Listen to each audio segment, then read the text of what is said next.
August 30th, 1977. The quiet London suburb of Enfield, where nothing out of the ordinary was supposed to happen, until it did. At the Hodgson family's house on Green Street, something stirred. A chair rocked, then slid across the floor, with no one near it. A Lego brick sailed through the air, and from the darkness, a voice, unmistakable, saying one name. Bill. What the f***?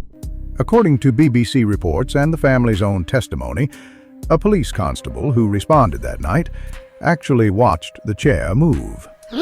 Oh, and get this, the constable checked for wires. None. Nada. She left entirely unconvinced she'd seen anything explainable. Neighbors peered through curtains, and the Hodgsons? Terrified. This wasn't hearsay. It was witnessed live by both the family and the law. Was it ghosts, poltergeists, teenage trickery? You're about to find out. First, let's back up a few hours. Rewind to earlier that evening when it began. Peggy Hodgson, a single mom in a no-frills London council house, tells her kids firmly, bedtime. But in the silence of the bedroom comes a rap, rap, rap from the walls. Teens, Janet and Margaret, insist their beds are shaking. Peggy, being sensible, figures it's either unsettled pipes or teenage dramatics. She tells them to knock it off and go to sleep, despite their protests that they are not making it up. But then, the chest of drawers starts shuffling, not a nudge, but a determined march toward the door. Cue the kind of thing you only see in movies. Vic Nottingham, a builder who lived next door, steps in and hears the ghostly percussion. He actually sees the furniture move. And he understands why the family is recoiling in terror. Peggy calls the police.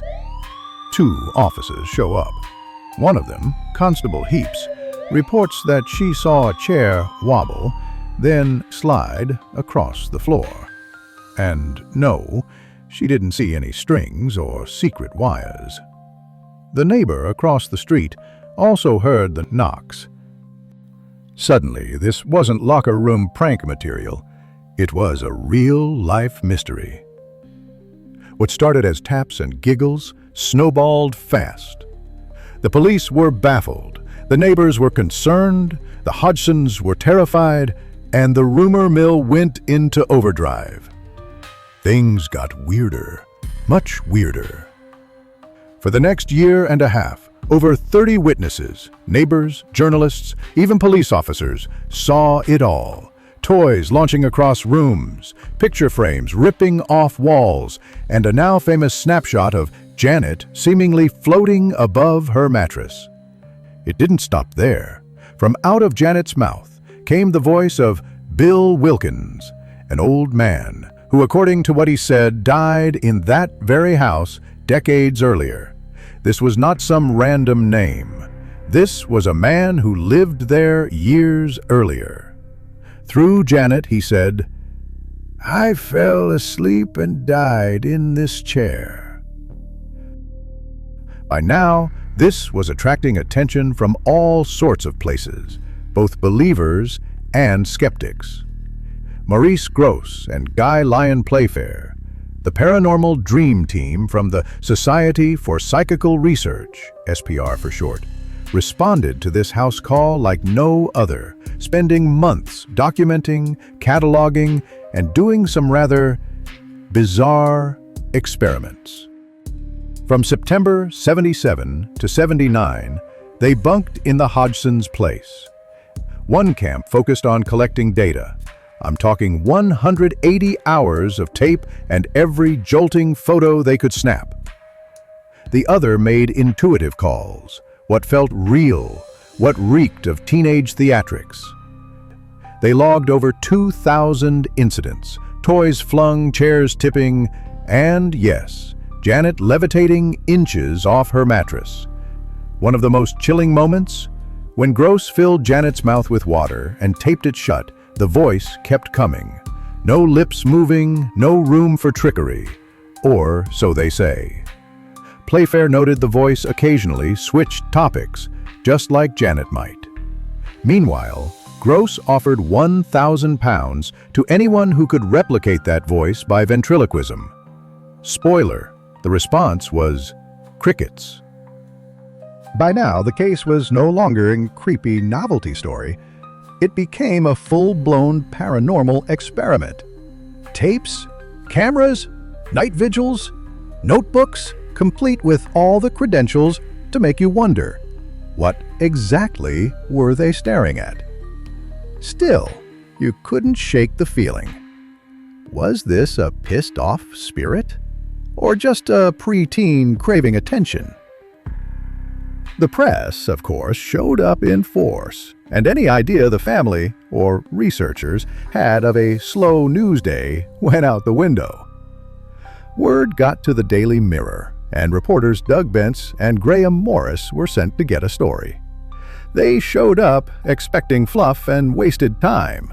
Instead, a Lego brick smacked Morris straight in the face, hard enough that he walked away with a bruise. Now that's headline material. A less expected story, in 1978, Ed and Lorraine Warren, America's favorite demon hunters, dropped by completely unannounced. But instead of leaving with a big story, they peeked inside, took one look at the chaos, and bowed out. No seance, no ritual, just a retreat. Meanwhile, the Mirror plastered splashy spreads, proclaiming House of Strange Happenings. Suddenly, the Hodgsons weren't just haunted, they were front-page history. Now, not everyone was ready to send thank-you cards to the spirit world. Anita Gregory, a psychologist and SPR investigator who had spent time at the Hodgson home, wasn't impressed. She called the phenomena overrated and said she caught Janet bending spoons on video and mimicking voices with a bedsheet. Bye-bye, spooky soundtrack. Then there's Joe Nickel, magician, skeptic, tape recorder detective. He called the levitation photo just a kid bouncing off her mattress, and cracked that Bill's voice only came through when Janet's hand was over her mouth. Convenient.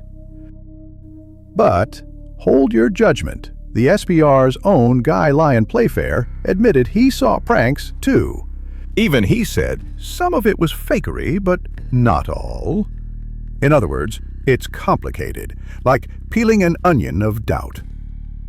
By 1979, the chaos finally died down. There was no dramatic exorcism, no Hollywood-style crescendo, just quiet. The Hodgsons stayed, but the poltergeist didn't. Janet, now an adult, later said something striking. 98% of it was real. Maybe 2% we faked, just for fun. She didn't call it a stunt, just teenage mischief. Meanwhile, the case exploded in pop culture. Bob Cootie's Forbidden Knowledge, Guy Lyon Playfair's memoir, the BBC's Hauntings radio documentary, a Sky miniseries, even a new Apple TV docuseries digging up rare Society for Psychical Research tapes. Skeptics still poke holes. Voice glitches, camera angles, teenage energy.